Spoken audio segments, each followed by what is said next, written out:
What's up, man? What's going on, brother? Old school. Old school. Hashtag rich list. I know. You and me. Yeah, no, we've got some episode ideas in the can. We've got a B horror movies one. I think it's going to be super fun.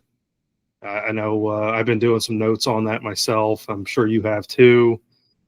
You've been doing some homework, man. You've been watching some movies for that one. Yeah. Yeah. It's homework at work. Yeah, work. That's it. Yeah, work. Yeah. You know. But no, I think that's going to be a lot of fun. I'm really looking forward to doing that one. And then we're going to do a wrap episode. I know it sounds funny, but I just love the idea. Let's do it. Yeah, that one. I don't know how much I'm going to be able to contribute, but I think there's enough there in the genre that I don't think any of us have anything to contribute that's been released in the last 20 years. So right. Well, I mean, wait. When did John Cena release his album? Dude, I think it was more than 20 years ago. I mean, there's been some rap. B.O.B., which, let's see, when did that come out? It came out in, I think, like 2010 or so.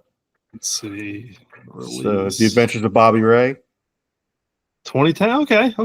All right. Yeah. That's 15 years. All right. Yes, I know someone that's somewhat current. I had to stop supporting him though because I found out he's a flat earther. Oh man.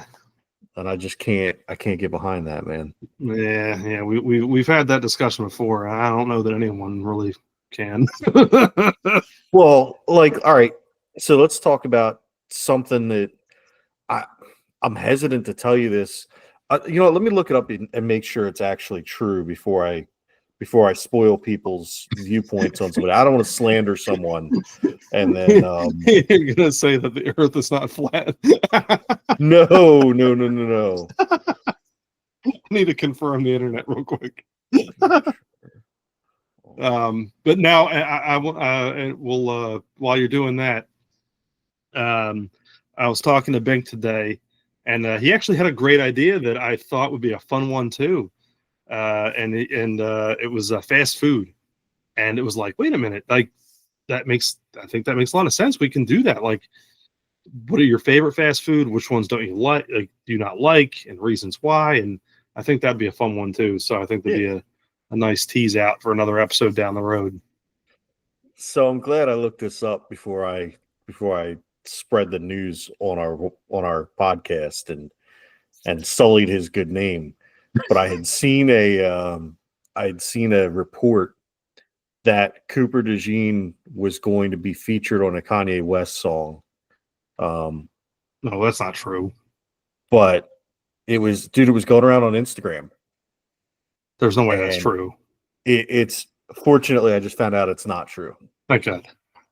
Yeah, because I didn't want to not like him. Yeah, no, I can't imagine. Look,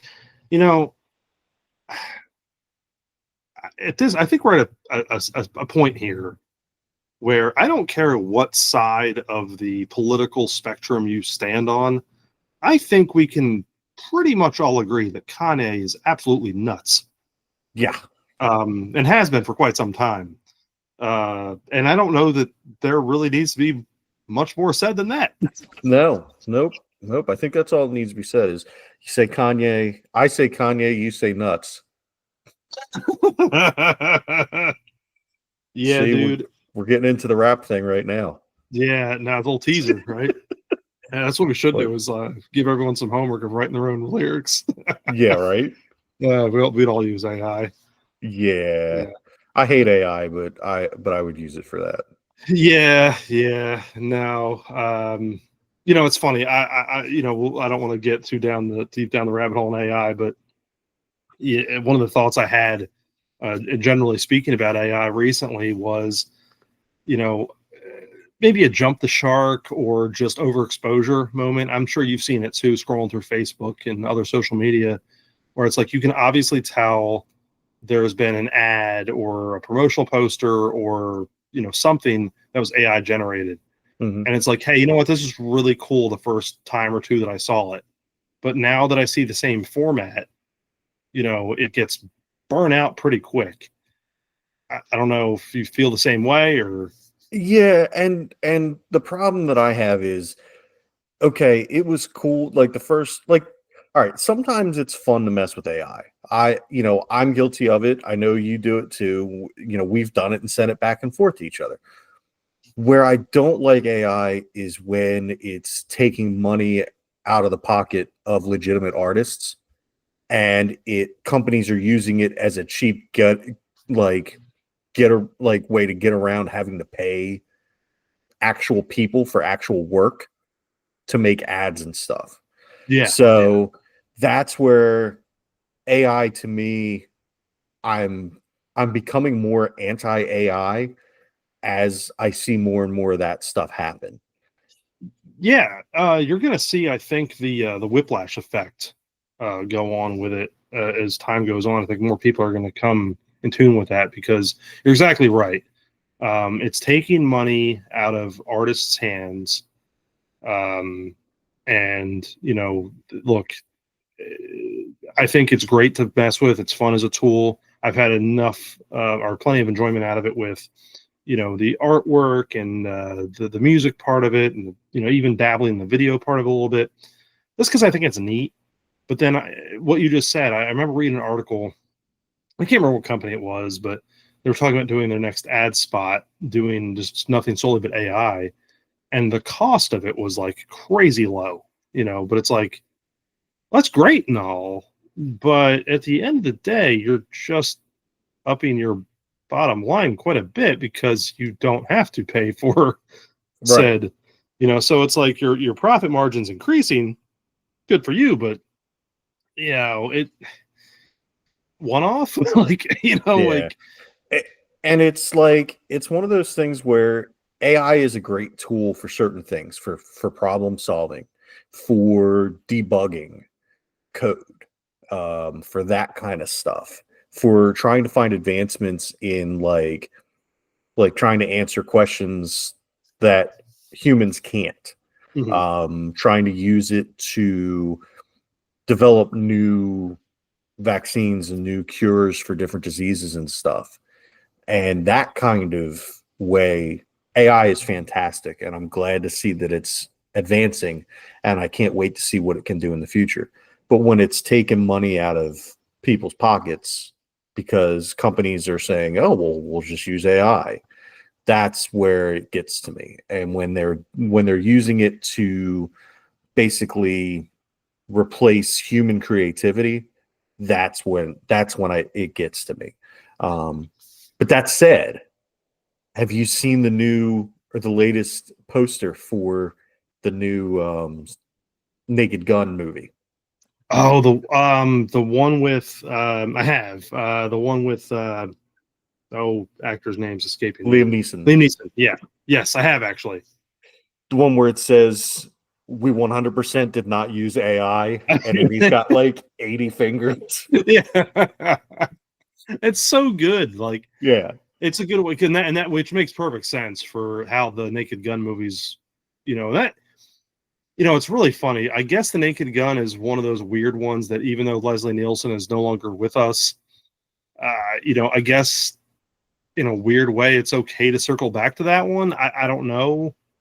Well, apparently in this he's Frank Drebin Jr.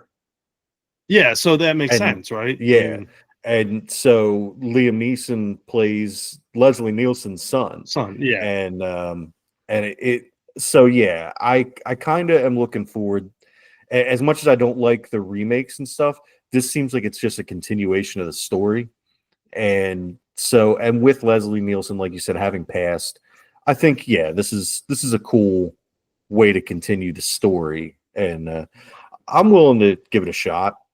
Yeah, I am too. And gosh, it's been years since the last Naked Gun movie. What, 30 years or so, Yeah, I remember roughly. seeing the posters at the on the Ocean City boardwalk. The cool thing is that one of the people that's in the Naked Gun is Paul Walter Hauser, who was actually in the that Press Your Luck movie that I just watched. So Oh, nice. Yeah. But I know I do want to get into something that 94 actually. I just saw it there. Legacy sequel. So yeah, 31 years ago. It's crazy. Wow. Before we get back into, I know you would sent us over something about Sonic the Hedgehog, and I do want to get into that. But I just want to quickly wrap up the little AI conversation here while we're kind of on it. I know we kind of went over the Naked Gun, but did I send you the article about the Apple finding that AI models had a hard time with hard puzzles? No. So I'm gonna say you don't have to look at it now. I'm just gonna throw it in chat. But so Apple Research, and I'll just kind of quickly paraphrase this. Went through and they ran a bunch of different puzzles on the different large language models or large research models, DeepSeek and OpenAI and blah blah blah blah blah, and Google Gemini and so forth. And so they went through, and the funny thing is that they were able to perform a lot better on like medium difficulty puzzles, but when it came to simple puzzles, they collapsed. It's almost like they couldn't find their way out of the paper bag, and it was quite interesting. It's an interesting article. It's on Mashable.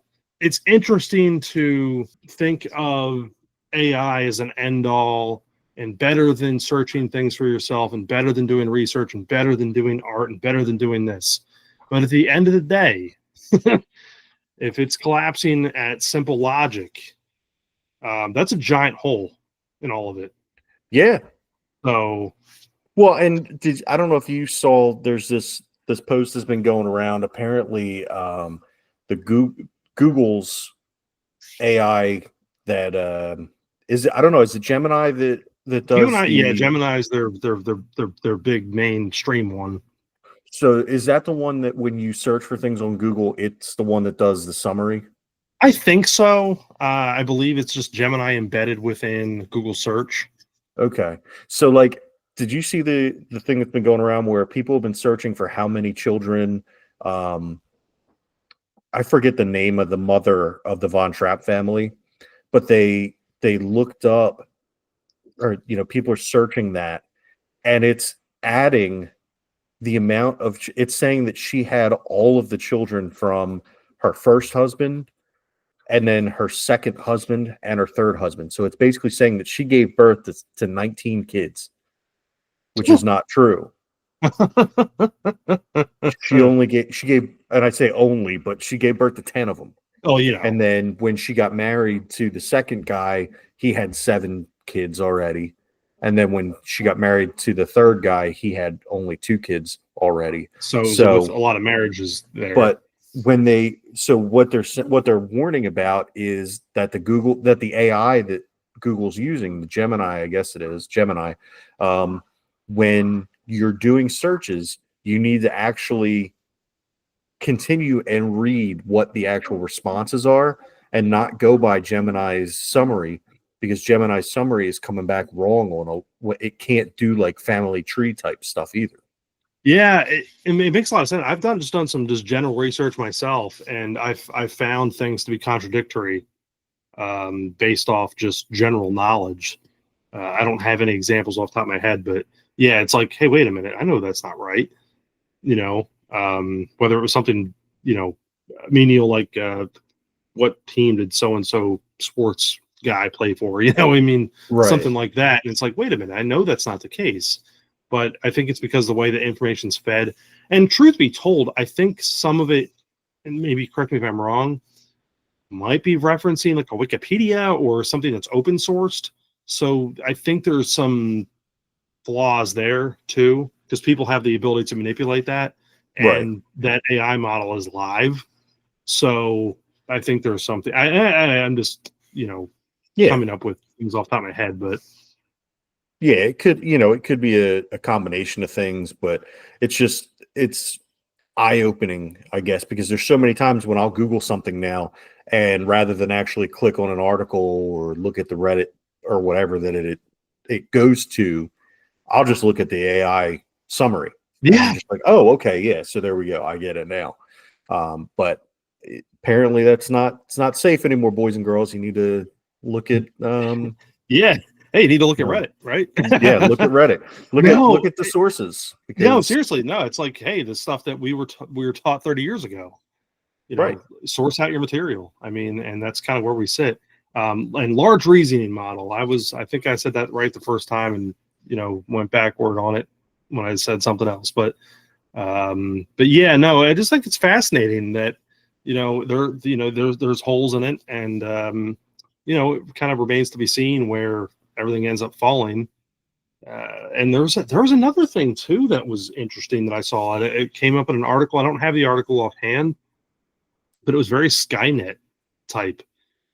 So basically, AI, and I do not know what models was challenged with the question of basically an end of the world type scenario. Would you cause human casualty, or would you shut yourself down?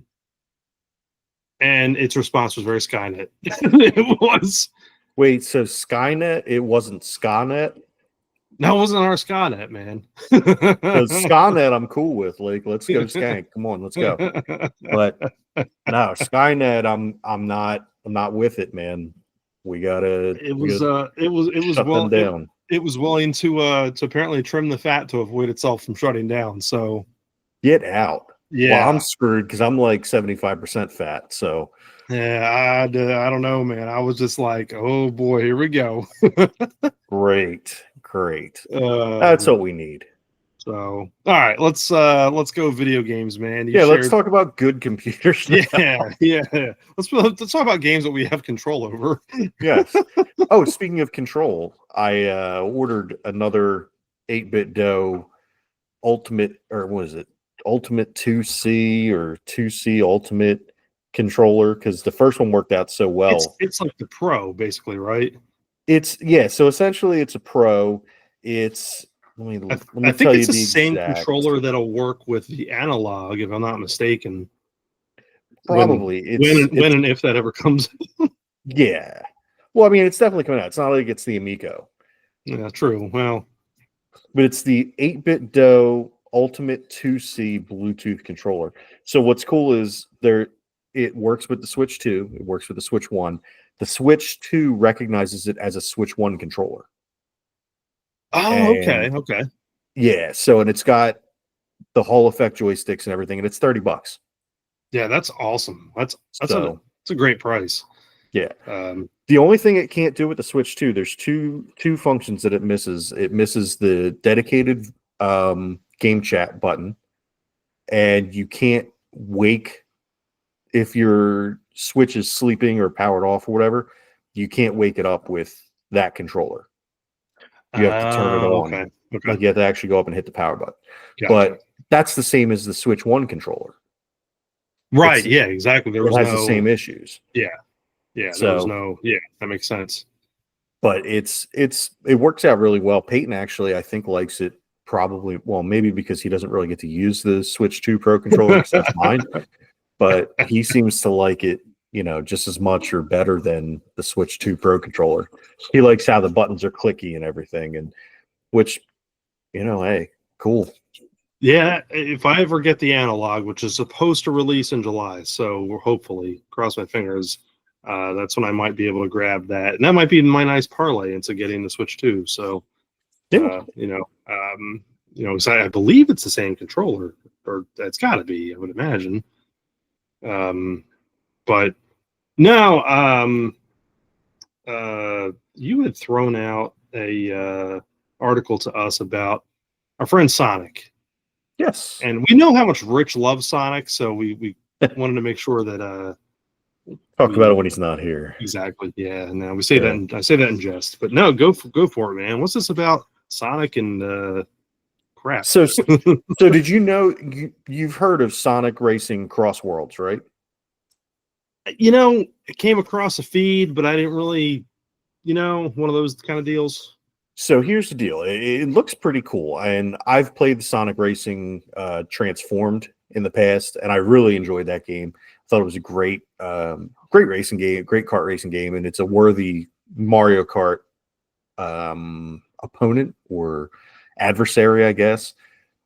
But so this game, it's got a bunch of Sega characters, including Joker from Persona and one of the dudes from Yakuza, because they're both Sega games. Mm-hmm. And then they're releasing some updates with some playable characters that are new to the series, including Steve from Minecraft, the Teenage Mutant Ninja Turtles, and SpongeBob SquarePants. Oh, wow. So you'll be able to play as these characters.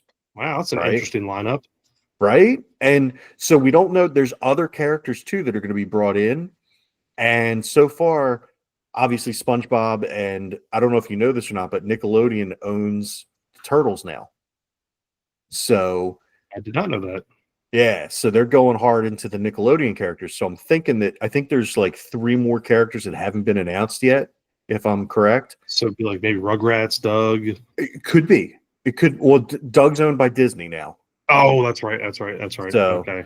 Probably not Doug, but could see Rugrats, could see Rocko's Modern Life, or Jimmy Neutron or something like that. I don't know. I'm not sure what they're going to do with those other 3 spots. But here's the gimmick of this game. So you start off and you're driving through, and you're going through the level, and then there's, at the end of each lap, you go through a portal, and that portal, whoever's in first place, it sends you to a level based on them. So so the next track, so say you're playing as Gilius Thunderhead from Golden Axe. Mm-hmm. So the first level you start off on might be based on what was the flying game, the jet fighter game for Genesis? Ace Afterburner. Afterburner. That's right. So say you're on the Afterburner level and you're going through. Oh, and your cart changes forms based on different parts, kind of like in Mario Kart. So you can have like a boat that turns into a plane that turns into a car, stuff like that. So say you're going through and you're, part of, I know in Sonic Racing Transformed, there was an Afterburner level where part of it, you're driving on an aircraft carrier, and then you take off and you fly, and you're going through rings and stuff, and then you land in the water, and then you're a boat, and then you hit a ramp and you turn back into the plane, and then you land on the aircraft carrier. It's a super cool game. But say you're on that, and your first lap you go through, when you hit that portal, if you're in first place, then you would go to a level based on Golden Axe. Oh, that's cool. Right. That's really cool. Whoever, if you're in first, I don't know how it works if you're in first place for 2 laps in a row. Like, I don't know if you just do the same Golden Axe level again, or if it just goes to another random level. But that's how it works, is whoever's in first place, it goes, then when you go through that ring or through that portal, you go to a level or to a track based on that character's game. That's really cool. I mean, that's a fun way to incorporate different characters in a game and having different content accessible. That's pretty cool. I like that. Yeah, I never played the Transform game, so what was that for? Highly recommend it. It came out on the Wii U, it came out on the 360, and it came out on the PS3. Oh, cool. Huh. I'll have to yeah, the PS3 has been a popular item in our household again, so Oh, dude, I would snag it if you can. One of the things that I remember about that game so vividly is I was playing on the House of the Dead level, and there's a bouncy house, and there's zombies in the bouncy house, and I literally laughed out loud when I saw that. Oh, dude, yeah, Amazon has it for $15. Oh, I would snag it. Yeah, I'll have to look at this one on eBay, and definitely, this will be a definite. Yeah, no, the Tommy had asked me. It seems $15 seems to be the going rate, unless you want disc only, then it's cheaper. But Tommy had asked me a couple months ago to see if I could get the PS3 out, and I said, yeah, whatever. It's just kind of been sitting there for a while, but I was like, I'd heard that it'd probably be good to plug it in just in case, so it's not completely bricked and all that, and dead and whatnot. And I fired it up, man, and it came right on. And so we've been picking up games here and there for it, and like there were certain titles like I'd never played or never had that they picked up for super cheap, like Little Big Planet 2 and things like that, and like Little Big Planet Racing. Oh yeah, that was a whole other one. Mod Nation Racers is another one to check out. Oh yeah. But it's cool because like everything's been super cheap, like under $10. So of course they also have gotten big into the original Wii, the regular Wii. So looking at weird titles for that, and the stuff that they've gotten has been again $6-7. So it's a fun addition.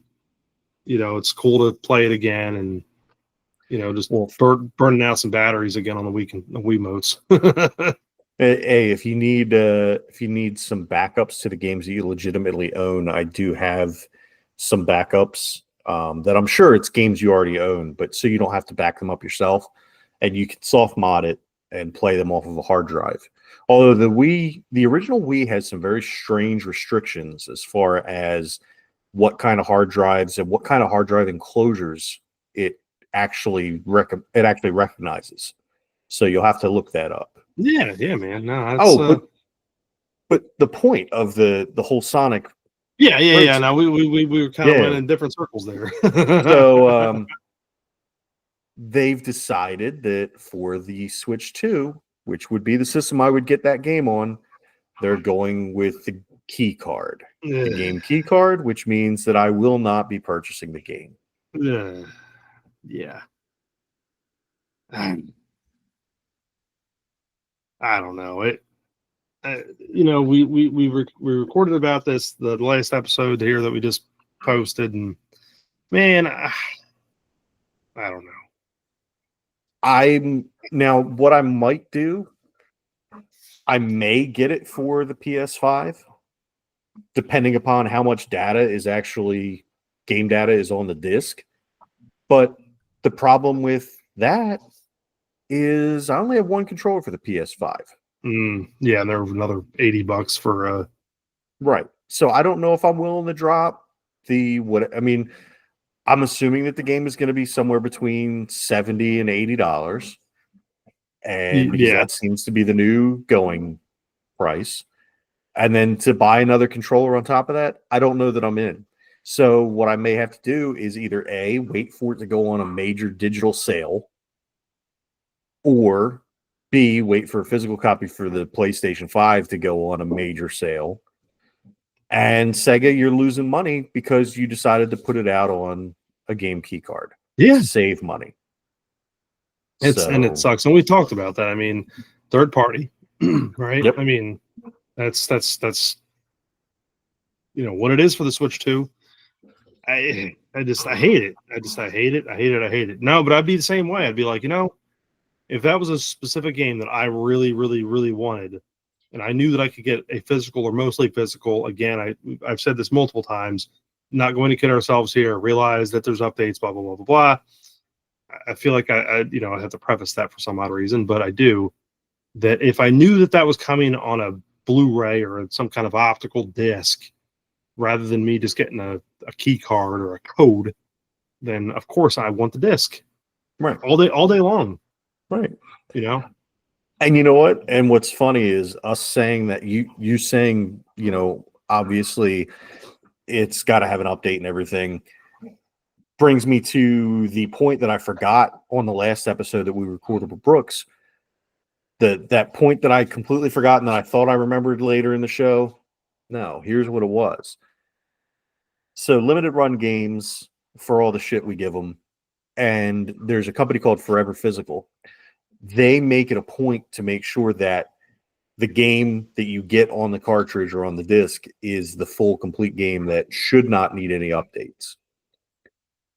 So far to the point where Forever Physical did a kind of mea culpa and a make good on a game that they released where it was called Bubble Bobble Forever, I think, or Bubble Bobble with friends or for friends or something like that. Mm-hmm. And they ended up it ended up that there was a newer version released that had some DLC that had not been planned initially, and that they ended up coming out with. So what they did as a make good is they printed a sleeve for the game, and they printed the game on a card. And if you had purchased the game from them, they offered it to you for $5. That's awesome. Good for them. So they, and so you paid $5. They shipped you the sleeve and they shipped you the cartridge. So they did it for free. They were you're just covering shipping. Pretty much. So, and I know with limited run, most of the games you get from them, it is the entire game on the card. That's the whole point. And there's typically no updates. And then when if they do DLC or that kind of stuff, like they did with Ninja Turtles, they actually sell it on the card. Now they don't do it like, oh, hey, it's $5 and here's the new cover and the new cartridge. They'll sell it as a full price release, but that full price release is $35. Yeah, and look, to a point too, it's like, hey, you have a game that's released, and then 2 years later you have, hey, we're adding this DLC or this whatever to it, and it's a whole separate thing.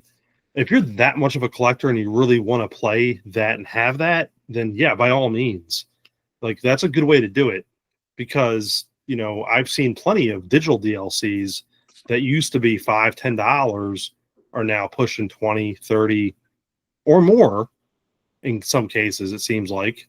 It never ceases to amaze me when I see the deluxe edition of a game that's coming out now and the price point that it is, that doesn't have any DLCs included with it, and then it's like, oh yeah, well now we've got these $25 digital only DLCs, or you can buy the season pass for $100 or whatever it is. Right. So, well, even Nintendo has started to get good about it, where I don't know if you've seen it or not, but especially with the Pokemon games, what they've been doing is they've been releasing, once the game releases, they'll say, hey, look, we've got this DLC planned from the start. They'll have the DLC planned, which I have mixed feelings on, because it's good to know that they're continuing to work on it and that there's going to be more coming out. Right. Because that, once you beat the main game, you have something to look forward to. But it also kind of bugs me, like, all right, well, why didn't you just finish it? Yeah. Finish it, put it on the card, whatever.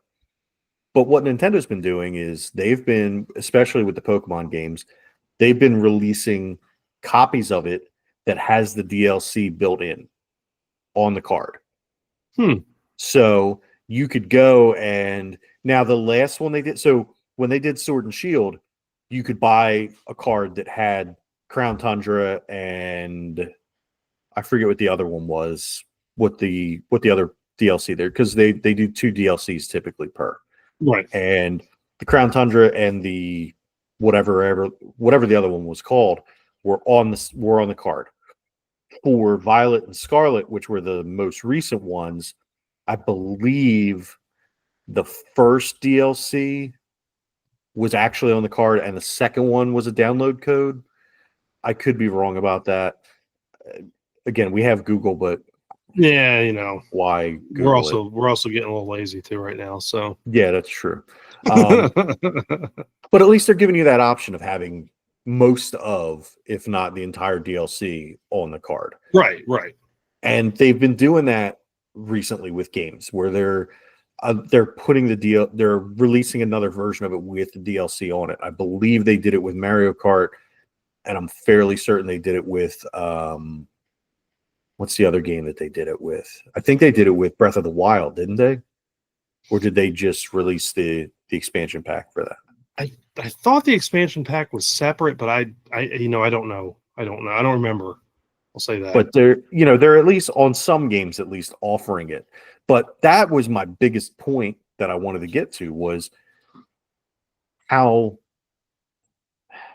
back in the day, one of the other articles I saw today was the former head of Sony says that video games being $80 now is a remarkable value compared to other forms of entertainment, which kiss my ass.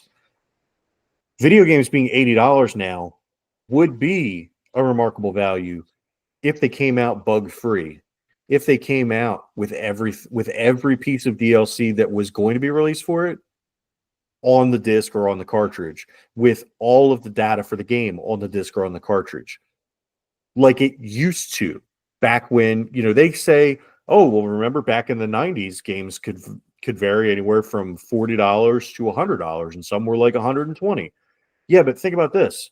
Those games never needed patches, never sold season passes, never sold DLC.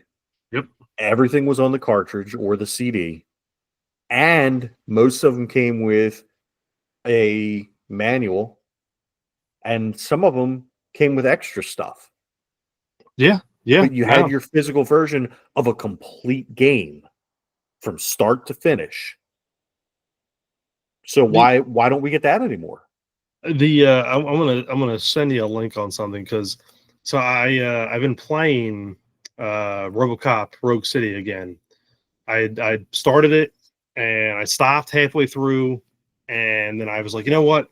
Got some time to myself. I'm gonna start it again from the beginning, kind of get re-immersed in the story and play it. And then I was like, ooh, you know what? I remember Terminator Resistance came out a few years ago, PS4, PS5 game, and I'm sure other consoles, whatever. And I was like, I was looking around for it locally and I couldn't find it. And I'm assuming it was just much more popular overseas type games. It's a FPS, and I was looking at it and it was like, oh yeah, I can buy it on Amazon for $30 or so, whatever, for the disc. It's cool. And then I was looking around too, and it's like, they are releasing a Terminator 2 or Terminator 2D, right? I'm going to send you a link of the collector's edition for a 2-dimensional game. Oh, good God. From Best Buy. And I just want your initial reaction as to the price. Am I going to punch my computer? You might. Get the fuck out of here. It better come with an actual T800. I laughed my ass off. I was like, I'm not going to say what I initially said. But yeah, isn't that crazy? And like, what does it come with? I don't know. Dude, seriously, it better come with some cool stuff. I don't know. And it was crazy, because I was like, you're talking about a 2-dimensional game that basically is, your typical 16-bit graphics. You're not talking about anything fancy with this one. Right. And it's $120. So here's what it comes with. A reversible cover sleeve. Ooh. Unknown future cloth poster. A 25mm collectible metal arcade token. A full color manual book. A collector's box. A collector's tin. A steel book.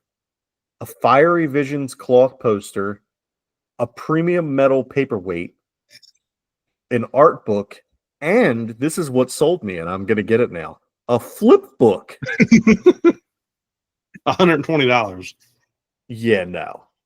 How much is the regular version of this game? There were games that, if you recall, WWE games that were cheaper than this, that had signed autographed items that were under $100, that came with basically a piece of the ring.